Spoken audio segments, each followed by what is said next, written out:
not. He said, I am not going to go out. I'd rather die here. And so Solomon said, okay, I'll do as you asked. You dare to ask for God's grace by holding on to the horns of the altar, and so he was killed according to his words. And so the fourth example is Abraham. Abraham's words were fulfilled just as they were said. So in Genesis chapter 17 it says, God made the covenant of circumcision when Abraham was 99 years old. And so when he was 86,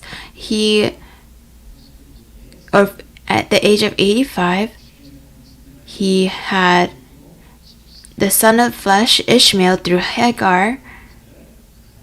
And then God does not appear before him for a period of time because Abraham used his own thoughts rather than following God's thoughts.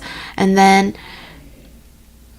when Abraham was 99, God makes this covenant of circumcision and tells Sarah that she would have a son. But what was Abraham's reaction at this time? So God told him, your wife Sarah will have a son. If you look at Genesis chapter 17, verse 17 to 18, it says, Then Abraham fell on his face and laughed and said in his heart, Will a child be born to a man 100 years old? And will Sarah, who is 90 years old, bear a child? And Abraham said to God, Oh, that Ishmael might live before you. So right now, how old is Ishmael? He's 13 years old. It is his only son, and how precious must he be? So Abraham, he's saying, I'm 100, my wife's 90, I have this precious child already. And so what we need to remember, the blessing in which God gave to Abraham is a great blessing. Genesis chapter 12, verse 2 to 3, God calls him from Haran. So if you look at Genesis chapter 12, verse 2 to 3, And I will make you a great nation, and I will bless you, and make your name great, and so you shall be a blessing. So Abraham becomes a blessing. In verse 3, And I will bless those who bless you, and the one who curses you, I will curse. And in you all the families of the earth will be blessed.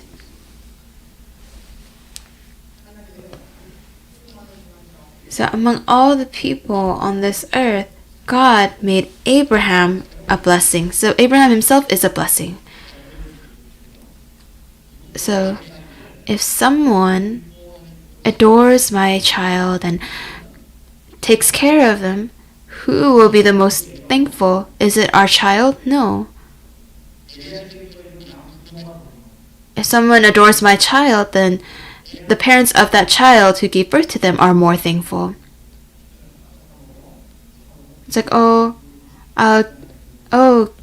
use this money to buy a snack, and then your child comes to you and says, someone gave me money. And who remembers this? It's the parents, and it's the same way. Likewise, if anyone truly cares for and blesses Abraham, that God will bless them out of thanksgiving. And if anyone curses Abraham, then God will be even more angry. So such a blessed Abraham, what is he doing? He is praying for a blessing for Ishmael. Sarah, how can she give birth? Please, I just want Ishmael to live well before you. So if you look at Genesis chapter 17, verse 18, NIV version, it says, And Abraham said to God, If only Ishmael might live under your blessing.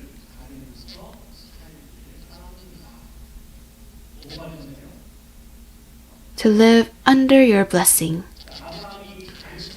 So how do you think God responded to Abraham's request? This request is very far from God's will. For this son of the flesh, you're asking a blessing for him. This is far from God's will, but Abraham is still asking for a blessing for Ishmael. Genesis chapter 17, verse 19. But God said, "No, but your wife Sarah will bear you a son, and you shall name him Isaac. And I will establish my covenant with him as an everlasting covenant for his descendants after him." So this is what he tells him first. So that Abraham's words will not just fall to the ground, God takes those words and picks them up. No, Sarah will bear you a son. And God is promising this to Abraham. And then verse 20, as for Ishmael, I have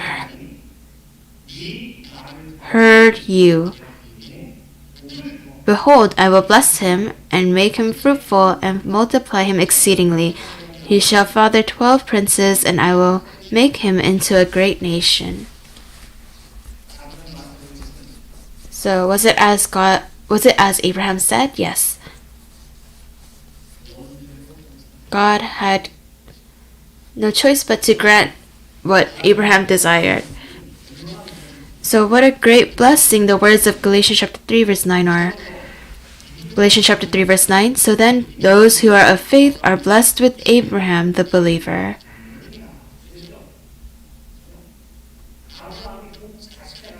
If Abraham is a blessing himself, then those who are of the same faith as Abraham are also blessings. And that authority is amazing. So when you don't know and you say, "Oh, please bless me, bless me," but once you realize and receive the word with faith, then you become a person who doesn't ask for a blessing, but you're one who brings blessings, like Abraham. Now, give the conclusion. So as you say, so this is Abraham's second case of as you say. Genesis chapter 22 verse 7.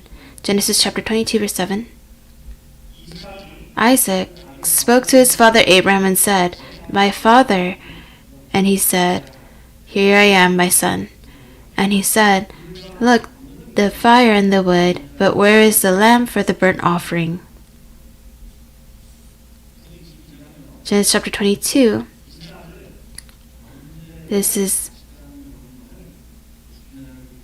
And so in order to obey the command to sacrifice Isaac as a burnt offering, it's a scene where he is climbing the mountain.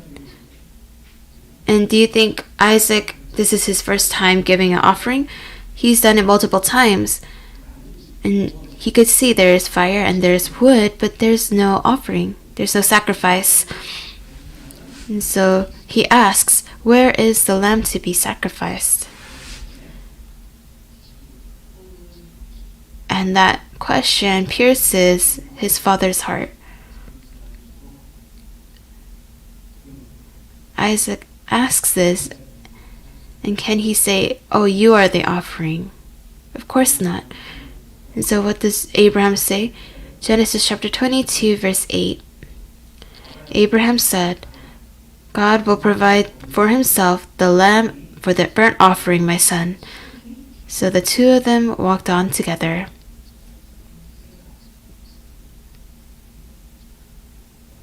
So where is the lamb? So instead of saying, "Oh, it's you," he said, "God will provide for himself the lamb." So did God ever say, "Oh, I'm going to prepare the offering for you," to Abraham? Has he ever said this to him? "Oh, you just need to put on a show. You could just act like you're going to kill Isaac, and then I'll provide the offering." Did he ever say this? No. Abraham, he went up the mountain and he was really prepared to sacrifice his son, to strike his son. Isaac is the offering. He is the sacrifice. And in his heart, if he had even 1% of a chance believing that, "Oh, God will stop me. Oh, he's going to kill this son of man, son of God," So looking at Abram's heart, he called out to him twice, Abraham, Abraham, don't kill Isaac.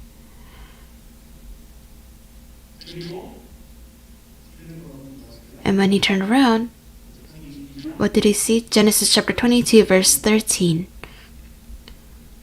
Then Abraham raised his eyes and looked, and behold, behind him was a ram caught in the thicket by its horns.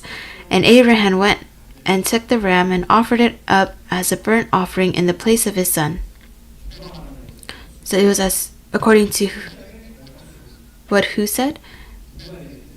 Who said that the ram will be caught in the thicket? This is what Abraham said in Genesis chapter 22. The blessing that Abraham receives is the blessing of Jehovah Jireh.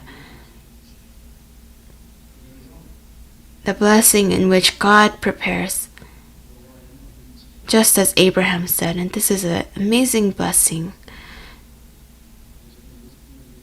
And so all of our saints here, through faith, we are all descendants of Abraham, and I hope that we all receive the same blessings as Abraham. And as I said earlier, I sincerely hope that you will not live a life that pursues blessings, but that you will live